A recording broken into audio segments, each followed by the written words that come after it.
हाय students, आज आपण S5 profit prior to incorporation या टॉपिकमधील आज एक्झाम्पल नंबर 3 सॉल्व करणार आहोत.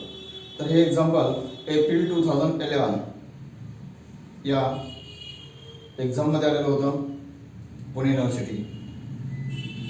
Kunika Limited was registered on 1st July 2020.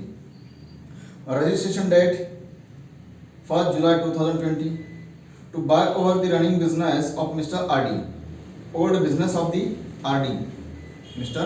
RD म्हणजे RDचा बिझनेस लिमिटेड कंपनीनं कुनिका लिमिटेडनं परचेस केला 1st जुलैला रजिस्ट्रेशन. म्हणजे 1st जुलैला रजिस्ट्रेशन, त्याच्या अगोदरचा पिरियड हा RDचा होता, नंतरचा कंपनीचा होता. Okay. And obtain the trading certificate on 1st August 2020. Date of certificate 1st August 2020. The accounts of the company for the period ended 31st March 2021. Okay. Disclose the following facts. आता या information वरून, या dates वरून first time ratio calculate करावा लागेल. Working number first,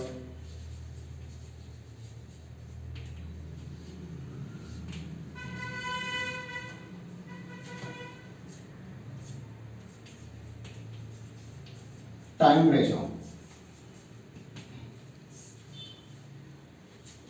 Complete full year period starts on 1st April 2020 and ends on 31st March 2021. Okay, March ending. And date of registration.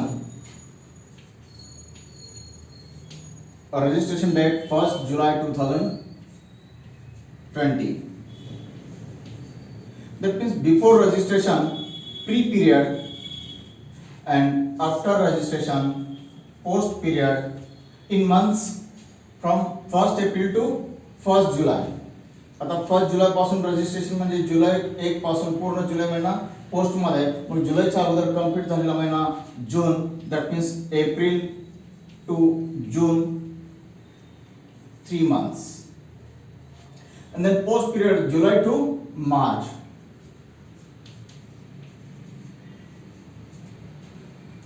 Nine months. Check करा. July, August, September, October, November, December, January, February, March. That means 3:9. That means 1:3. That is the time ratio. लक्षात येईल. सर्टिफिकेटची date नको आपल्याला, रजिस्ट्रेशनची date, ज्या दिवशी company register झाली त्या दिवशी कंपनीचा जन्म झाला, म्हणजे कंपनी अस्तित्वात कधीपासून आली, 1st जुलैपासून 31st मार्च पर्यंत. म्हणजे जून एंडिंग पर्यंत कंपनी नव्हती. 1 जुलैला कंपनी रजिस्टर झाली, त्याच्या अगोदरचा पिरियड प्री, नंतरचा post. Okay. Then the turnover for the whole period ₹7,20,000, of which ₹90,000 related to the period from 1st April to 1st July. Now second ratio, sales ratio. Total sales 7,20,000. Total sales ₹7,20,000. Out of total sales 7,20,000, pre-period sales 90,000. Then post period, लक्ष द्या, या total cells मधून प्रीचा minus केला, 7,20,000 minus 90,000, तर remaining cells 6,30,000. Okay. मग याचा ratio काय येईल? जर आपण कॉमन झिरोज कॅन्सल केलंय तर 9:63, आणि हे सुद्धा छोटा होईल by dividing common number 9, 1:7. That means sales ratio 1:7. Second working, मी इथं समरी थोडीशी नोट करून ठेवतो. Time ratio 1:3. sales ratio 1:7. Okay, अगदी आता हे दोन वर्किंग नोट करा फटाफट.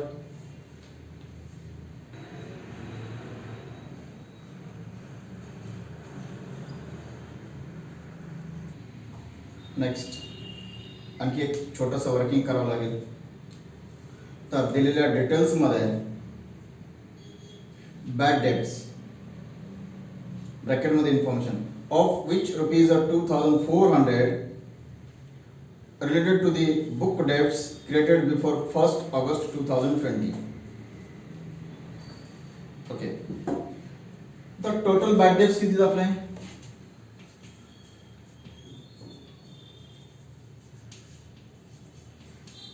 Total bad debts 6,000. Total bad debts 6,000. आता या 6,000 मधून आपल्याला प्री आणि पोस्ट पिरियड साठी वर्किंग करावं लागेल. आता प्री आणि पोस्ट पिरियड साठी जर वर्किंग करायचं असेल तर या 6,000 मधले टोटल एक अमाऊंट दिली त्यांनी 2,400 आणि 2,400 कोणत्या तारखेपर्यंत आहेत? अप टू 1st ऑगस्ट म्हणजे एप्रिल, मे, जून, जुलै आणि 1st ऑगस्ट म्हणजे ऑगस्ट नकोच आहे. एप्रिल, मे, जून, जुलै. एप्रिल, मे, जून, जुलै. तर आपला प्री पिरियड कधीपर्यंत होता? जून एंडिंग पर्यंत. म्हणजे ही अमाऊंट 3:1 रेशो मध्ये डिवाइड करावी लागेल. 2,400. ओके, म्हणजे पहिली गोष्ट या 6,000चं डिवायडेशन 2400 आणि बाकीची अमाऊंट. तर आपल्याला फक्त या 6,000 मधली प्रीची अमाऊंट काढली की बाकीची अमाऊंट पोस्ट मध्ये जाईल. तर प्री पिरियड साठी किती हे सांगतात की 6,000 मध्ये 2,400 हे 1st ऑगस्ट पर्यंतचे आहेत म्हणजे जुलै एंड पर्यंतचे आहेत. म्हणजे ही अमाऊंट कशी डिवाइड होईल? एप्रिल, मे, जून. जून पर्यंत आपला प्री पिरियड होता तर जुलै मध्ये 1 महिना आहे. असे 2400 रुपये या 4 महिन्याचे आहेत. म्हणजे 3:1 रेशो मध्ये किती अमाऊंट येईल?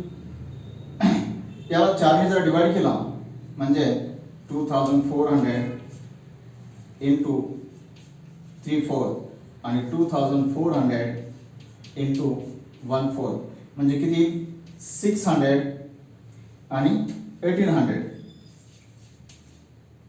ओके, काय लक्षात येईल? ब्रॅकेट मध्ये दिलेली इन्फॉर्मेशन बघा. 2,400 हे कधीपर्यंतचे आहेत? 1st ऑगस्ट पर्यंत म्हणजे जुलै एंड पर्यंतचे. आता जुलै एंड पर्यंतचे आहेत तर 4 महिने होतात. आता 4 महिन्यापैकी आपले 3 महिने प्रीचे आहेत आणि 1 महिना पोस्टचा आहे. म्हणजे या अमाऊंट मधले प्रीचे अमाऊंट किती येते? 1,800. म्हणजे प्री पिरियड साठी 1,800 येईल. तर बाकीची अमाऊंट 6,000 मधली टोटल 6,000 मधून मायनस 1,800 जर प्रीचे गेले तर पोस्टचे किती राहतील? 4,200. ओके, मी हे पण इथं लिहून ठेवतो. Bad debts actual bad debts 1,800 and 4,200. 6,000 मधले 2,400 रुपये असे होते की ते जुलै अखेरपर्यंत होते. पण जुलै अखेरपर्यंत आपला काही प्री पिरियड नाही, जून पर्यंतच आहे. म्हणजे 2,400च आपण जर वर्किंग केलं, 2,400 मध्ये आपण प्रीची अमाऊंट काढली तर बाकी सगळी अमाऊंट पोस्टची असेल. असंच आणखी एक वर्किंग हे लिहिलं असेलच. ओके, आता last information interest to vendor. Next working interest to vendor म्हणजे आपण ज्याचा बिझनेस परचेस केला त्या परचेसची अमाऊंट किंमत आपण त्या आरडीला वेंडरला ज्याचा बिझनेस होता त्यांना कधी दिली. जर लेट दिली असेल तर त्याचा इंटरेस्ट पे करावा लागतो. इंटरेस्ट हा एक्सपेन्स होतो. आता इंटरेस्ट टू वेंडर त्याने दिलेला आहे 6% ऑन 3 lakhs. 6% ऑन 3 lakhs आणि 6% ऑन 3 lakhs पण कधीपर्यंतची? Up to 30 November. Up to 30 November rupees 12,000 amount पण दिली आपल्याला आणि ती बरोबर पण येते. लक्ष द्या, 3 लाख वरती 6% 18,000 येते. 3 लाख वरती 6% 18,000 येते. आता 18,000 किती महिन्याचे आहे? एप्रिल टू नोव्हेंबर किती महिने होतात? एप्रिल मे जून जुलै ऑगस्ट सप्टेंबर ऑक्टोबर नोव्हेंबर 10 मंथ्स होतात. आणि मग 10 मंथ झाले तर divide by 10 into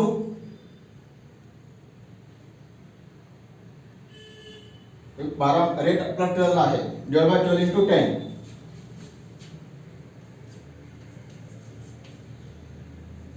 divide by 12 into 10 18,000. 18,000 ही 6% रेट कसा असेल आपला पर एनम, दर साल दर सेकड़ा वर्षभराचा. 18,000 divide by 12 into 10 3 lakhs into 6% 18,000. ठीक आहे, काय असेल ते आपल्याला अमाऊंट दिली 12,000 अमाऊंट दिलेलीच आहे, रेडी अमाऊंट. तर आपल्याला ती 12,000 अमाऊंट प्री आणि पोस्ट साठी कॅल्क्युलेट करायची. आपल्या 1 एप्रिल पासून आणि आपण हा इंटरेस्ट कधीपर्यंत देतोय? 30 नोव्हेंबर. ओके, म्हणजे एप्रिल मे जून जुलै ऑगस्ट सप्टेंबर ऑक्टोबर अँड नोव्हेंबर. आता आपले प्री पिरियडचे महिने कधीपर्यंत होते? Up to June end. 1 जुलैला in registration, that means pre and remaining post. Pre मध्ये किती मंथ्स येतात? ₹12,000 आपल्याला डिवाइड करायचे. 12,000 हा interest up to November end पर्यंत आहे. तर त्या टोटल मंथ्स पैकी 3 मंथ्स प्रीचे आहेत, तर पोस्टचे किती? 1 2 3 4 5 months. That means that amount to be divide in the ratio 3:5. आणि इंटरेस्ट टू वेंडर ₹12,000 इंटू 3/8. 3 भाग पाहिजे, टोटल भाग 8. आपण जसा प्रॉफिट लॉस 3:2 सेम. टोटल भाग किती होतात? 3:5 म्हणजे टोटल 8. 3 + 5 8. 8 ने डिवाइड करा, 3 ने मल्टिप्लाय करा. 12,000 इंटू 5/8 म्हणजे किती अमाउंट फ्री? चेक करा. 12,000 divide by 8 into 3. 12,000 divide by 8 into 3 म्हणजे 4,500 प्री पिरियड. आणि सेम कॅल्क्युलेट करा. 12,000 divide by 8 into 5 7,500. Okay, that means interest to vendor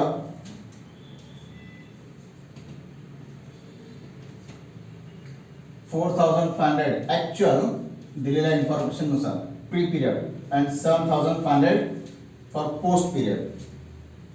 आता मोस्टली वर्किंग संपले, हे पण नोट करायचं असेल नोट करा.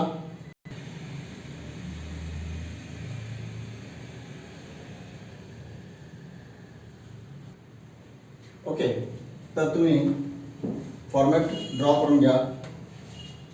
In the books of Kunika Limited, name of the company, statement showing profit prior to and post incorporation for the year ending 31st March 2021. Current year March 21 date. Okay, then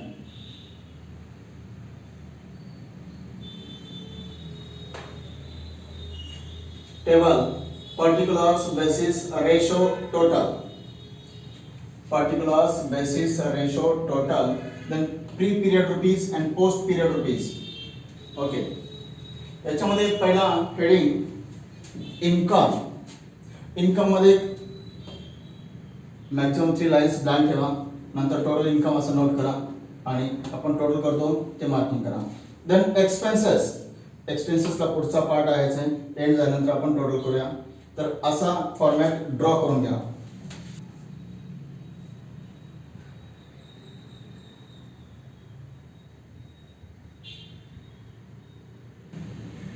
okay, तर आता second adjustment मध्ये the turnover for the whole period rupees 7,20,000 which rupees 90,000 related to the period from 1st April 2020 to 1st July 2020. आणि आणखी एक information आहे. And gross profit rupees 2,88,000. Income मध्ये gross profit total amount 2,88,000. Okay, आता gross profit basis sales असेल आणि cells ratio आपल्याकडे calculate केलेला आहे 1:7. आता ही माहिती फक्त कंप्लीट करून घ्यानंतर आपण एकाच वेळी डिवाइड करू. आता पुढे टोटल एक्सपेन्सेसची लिस्ट आहे, तर ही सगळी लिस्ट या एक्सपेन्सेस मध्ये नोट करून घ्या आणि टोटल अमाउंट कॉलम मध्ये टोटल अमाउंट करा. ओके ओके, तर एक्सपेन्सेसची लिस्ट तुम्ही कंप्लीट लिहिली असेल, नोट केली असेल तर चेक करा. Managing director remuneration 4,500, audit fees 2,250, rent paid 14,400, bad debts total 6,000, then staff salary 36,000, interest on debentures 18,000, depreciation on furniture 10,800, brokerage 3,600. Okay, discount on issue of debentures 3,600, general expenses 5,400, commission on sales 10,800, printing and stationery 7,200, traveling expenses 25,200, then advertisement 25,200, traveling expenses 25,200, advertisement 12,600. Okay, आणि interest to vendors ते आपण इथं amount calculate केली तो note करू. आता interest to vendors आपण already amount calculate केलेली आहे. प्री पिरियड मध्ये 4,500 आणि पोस्ट पिरियड मध्ये 7,500. आपण ज्या दिवशी पेमेंट केलं त्या दिवसापर्यंतचा इंटरेस्ट त्यापैकी प्री पिरियडच्या हिश्श्याला आणि पोस्ट पिरियडच्या हिश्श्याला. तर इंटरेस्ट टू वेंडर्स टोटल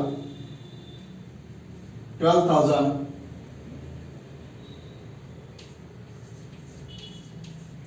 आणि ती अमाऊंट आपण नोट करूया. प्री पिरियड मध्ये 4,500 आणि पोस्ट पिरियड मध्ये 7,500. ओके, सेम बॅड डेटची पण अमाऊंट आपण कॅल्क्युलेट केली आहे. याला आपण म्हणतोय बेसिस ऍक्च्युअल. बॅड डेट्स 1,800 आणि 4,200 बॅड डेट्स हे सुद्धा ऍक्च्युअल, पण त्याचा रेशो नाही तर दिलेल्या इन्फॉर्मेशन प्रमाणे आपण कॅल्क्युलेशन केलं. 1,800 pre period and 4,200 post period, त्या दोन्ही अमाऊंट्स आपण नोट केल्या. आता आपण या प्रत्येकाचा बेसिस आणि त्याचा रेशो नोट करूया. Managing directors remuneration. Managing director कधी तयार होतो कंपनीमध्ये, म्हणजे कंपनी तयार झाल्यानंतर, म्हणजेच बेसिस पोस्ट पिरियड. याचा रेशो नाही, त्याच्या अमाऊंट फ्री मध्ये नाही. ऑडिट फीज, ऑडिट कोणाचा होणार? कंपनीचा. कंपनी तयार झाल्यानंतरचा एक्सपेन्स म्हणजेच पोस्ट पिरियड हा सुद्धा कंप्लीट पोस्ट मध्येच. देन रेंट, रेंट हा टाइम बेसिस वरती असेल आणि time ratio 1:3. Then bad debts आपण ऍक्च्युअल वर्किंग केलेलं आहेच आहे. Staff salary, time ratio 1:3. Then interest on debentures. Shares debentures हे कंपनीचे असतात, कंपनी क्रिएट झाल्यानंतरचा एक्सपेन्स आहे. म्हणजे कंप्लीट पोस्ट, प्री मध्ये नाहीच आहे, रेशो नाहीच आहे, प्री मध्ये डॅश. तर डिप्रिशिएशन ऑन फर्निचर, फर्निचरचा depreciation time ratio 1:3. Then brokerage sales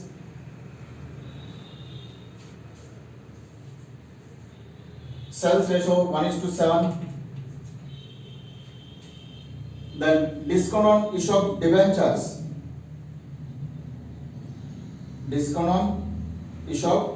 debentures, post period, complete post. General expenses time ratio 1:3. Then commission on sales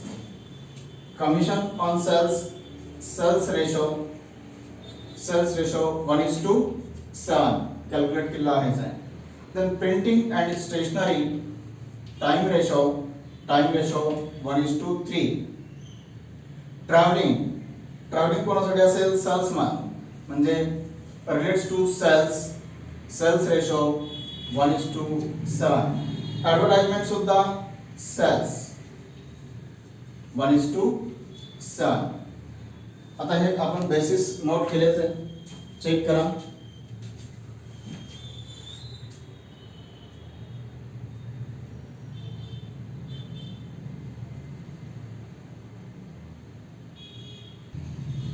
okay, आता हे सगळे आपण नोट केले. आता ग्रॉस प्रॉफिट 2,88,000 रेशो 1:7. मी एक अमाउंट काढून दाखवतो.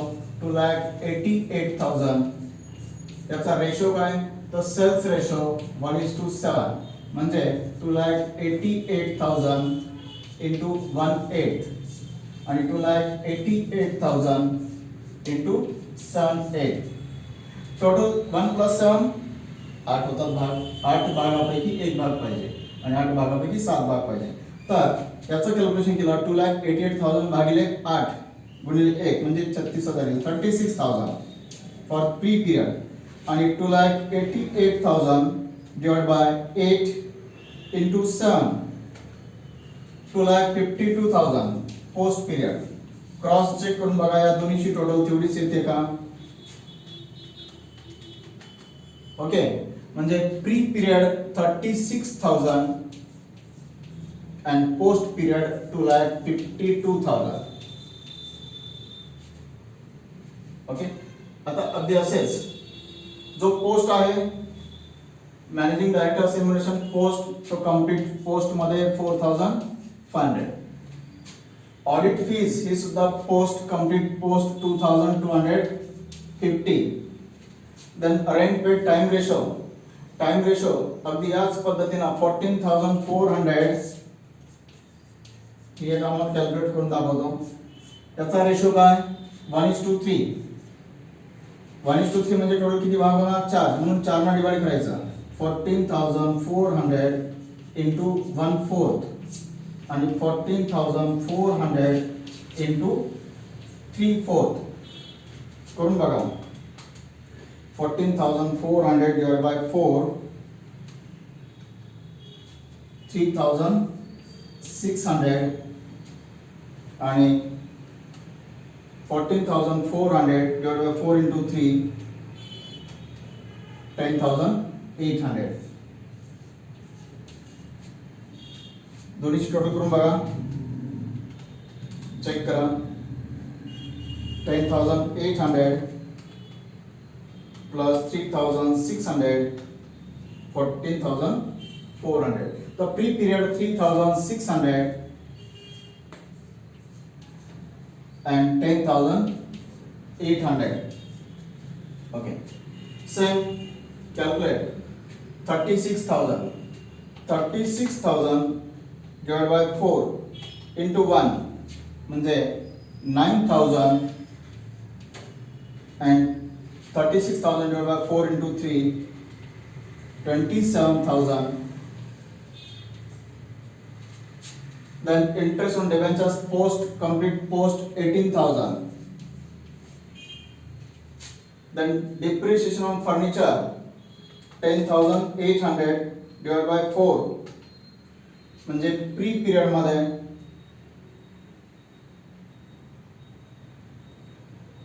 2,700 and 10,800 divided by 4 into 3 8,100. Then brokerage sales ratio 3,600 divided by 8 into 1 म्हणजे 450 आणि divided by 8 into 7 3,150. Then the discount on issue of debentures post 3,600. Then general expenses 5,400. Time ratio divided by 4.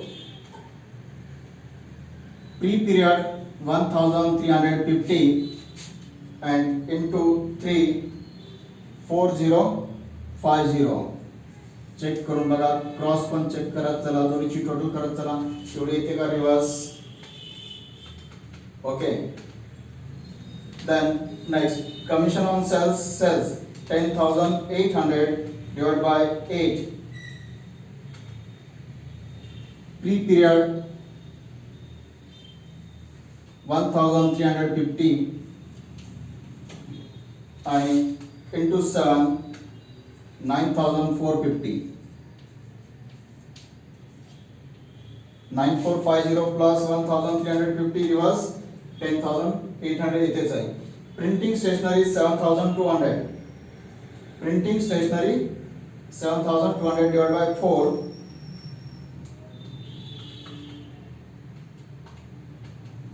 म्हणजे 1 share in 1,800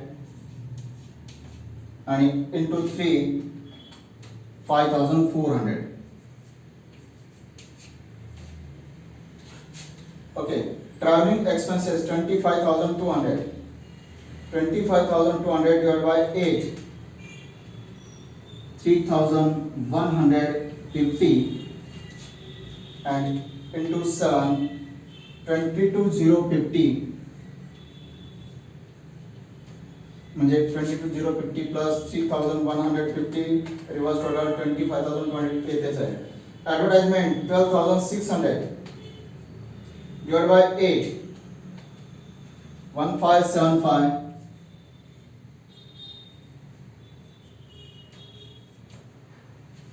and into 7 11,025. 11,025 plus 1575 12,600 आणि शेवटचे amount तर आपण note केलेली आहेच आहे. तर आता आपल्याला टोटल्स करायचे. ओके, पहिल्या इन्कम मध्ये एकच अमाउंट आहे 2,88,000 36,000 आणि 2,52,000. ओके, इन्कमची टोटल झाली. आता मी खाली लिहिलं आहे टोटल एक्सपेन्सेस म्हणजे एक्सपेन्सेस कोणते, हे सगळे एक्सपेन्सेस एवढ्याचीच टोटल करा. ओके ओके, तर टोटल तुम्ही केलेले असतीलच. इन्कम टोटल एकच अमाउंट आहे, पण एक्सपेन्सेस मध्ये मात्र टोटल लिस्ट आहे, बऱ्यापैकी मोठी आहे. तर पहिला टोटलची अमाउंट 172,350 टोटल एक्सपेन्स 172,350. तर प्री पिरियडचा टोटल एक्सपेन्स 31,275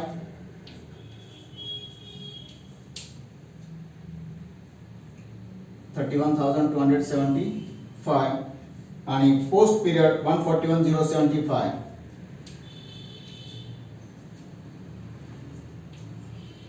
ओके, आता काय कॅल्क्युलेट करणार आपण, नेट प्रॉफिट और लॉस म्हणजे काय करणार, इन्कम मायनस एक्सपेन्स. आता या इन्कमची टोटल इन्कमची 2,88,000 आणि total expense 172,350. Income minus expense म्हणजे net profit. Total net profit किती येतो 115,650. काय करायचं लक्षात आलं. तर नेट प्रॉफिट और लॉस म्हणजे income minus expense. Income total 2,88,000 minus 172 350 म्हणजे नेट प्रॉफिट 115,650. अगदी असं same pre period profit 36,000 less pre period expenses 31,275 म्हणजे प्री पीरियड प्रॉफिट 4,725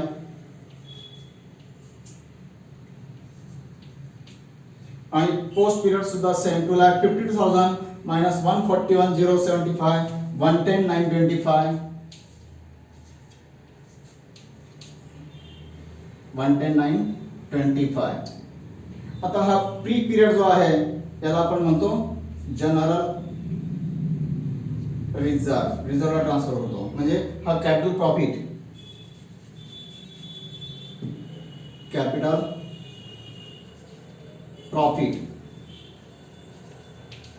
आणि हा रेव्हेन्यू प्रॉफिट. ओके, प्री पीरियडचा कॅपिटल प्रॉफिट तर पोस्ट पीरियडचा रेव्हेन्यू प्रॉफिट. या दोन्ही प्रॉफिटची टोटल करून बघा एवढी येते का. म्हणजे हाच टोटल प्रॉफिट हा डिवाइड होतो प्री आणि पोस्ट पीरियड मध्ये. ओके, चेक करा.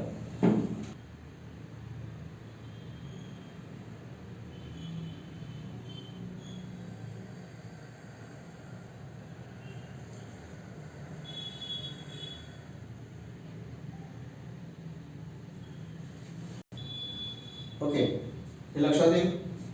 या अमाउंट्स लक्षात आलं. टोटल 2,88,000 मायनस 172,350 टोटल एक्सपेन्स म्हणजे 1,15,650 हा टोटल प्रॉफिट आला. तर pre period 36,000 income minus expenses 31,275 म्हणजे 4,725 हा capital profit pre period profit. तर पोस्ट पीरियड इन्कम 2,50,000 लेस पोस्ट पीरियड एक्सपेन्सेस 141,075 म्हणजेच 1,10,925 हा रेव्हेन्यू प्रॉफिट असेल. हाच आपल्याला डिव्हिजनसाठी यूज करता येतो. ओके, तर हे सोल्युशन आणि एक्झाम्पल तुम्हाला डिस्क्रिप्शन बॉक्समध्ये मिळेल किंवा नोट्समध्ये 3rd नंबरचा आहेच आहे. ओके, समजून घ्या. काय डाऊट असेल तर विचारा.